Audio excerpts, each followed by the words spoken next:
Bwana Yesu asifiwe, mwana wa Mungu. Mahali popote pale unaponitazama, naomba unisikilize kwa makini sana, bila shaka utanielewa.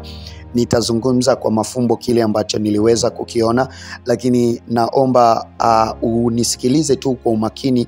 Ikiwa wewe ni mtu wa rohoni, ikiwa ni mtu ambaye unapenda kusoma Biblia, ikiwa ni mtu ambaye una mapenzi mema na taifa la Tanzania, basi utanielewa. Hata Yesu mwenyewe pia alizungumza kwa mifano, lakini pia alizungumza kwa mafumbo, na hata wanafunzi wake ikapelekea wamuulize, wakamwambia, Bwana, ni kwa nini kundi linapokuwepo la watu wengi huwa unaongea kwa mifano?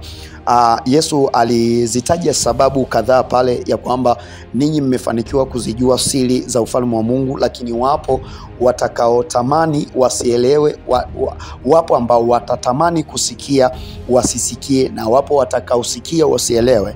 Kwa hiyo ikiwa wewe ni mtu wa rohoni, utaelewa hichi ambacho ninaenda kukizungumza kuhusu unabii huu mzito ambao niliweza kuona juu ya nchi ya Tanzania. Nilipokuwa nikioneshwa maono juu ya nchi ya Tanzania, nilipelekwa katika mikoa muhimu katika nchi ya Tanzania. Mikoa muhimu watu wengi sana wanajua ya kwamba ni Dodoma pamoja na Dar es Salaam. Hiyo sikatai, kwa sababu hapo ndipo sehemu ambapo ni makao makuu ya kufanya maamuzi kwa viongozi wale wakubwa wanaoongoza nchi ya Tanzania. Lakini katika ulimwengu wa roho kuna mikoa muhimu katika nchi ya Tanzania. Unapoizungumzia mikoa muhimu, unazungumzia mikoa ambayo, yani bila hiyo mikoa nchi yote inapata shida fulani. Unapozungumzia kama nchi kama mkoa wa Mwanza, unajua kabisa pale kwamba kuna ziwa Victoria ambayo inaunganisha Kenya na Uganda. Kwa hiyo tunajua kabisa kwamba Mwanza ni nchi muhimu kwa sababu imepakana na nchi zile mbili. Lakini unatoka Mwanza unaenda Kigoma, ukitoka Kigoma unaenda Arusha, ukitoka Arusha unaingia nyanda za juu kusini. Nazungumzia Iringa, nazungumzia Mbeya, nazungumzia na Njombe, kwa sababu mikoa hii ndio imekuwa mikoa ya kuzalisha chakula ambacho kinazalishwa kwa wingi katika mikoa hii.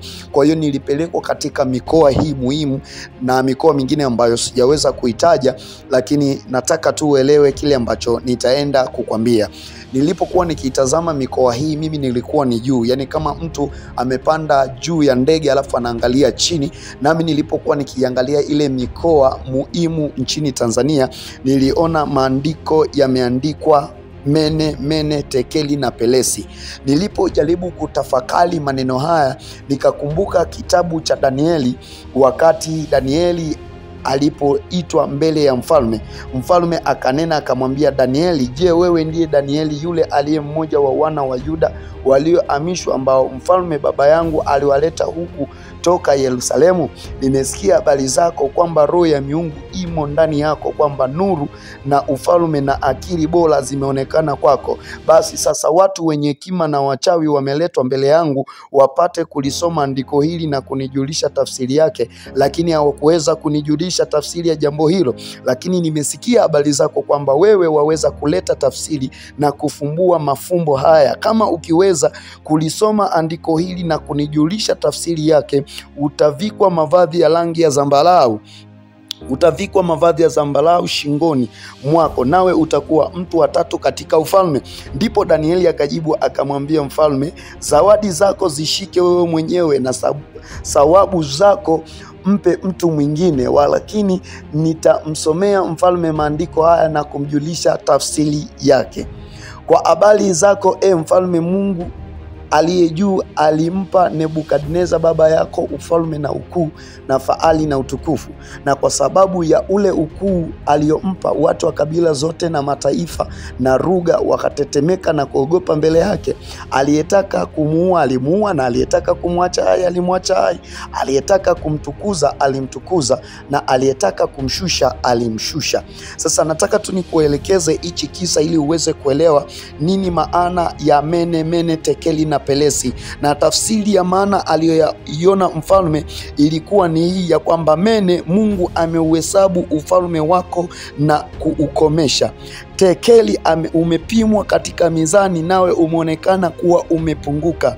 Peresi, ufalme wako umegawanyika, nao wamepewa watu wengine.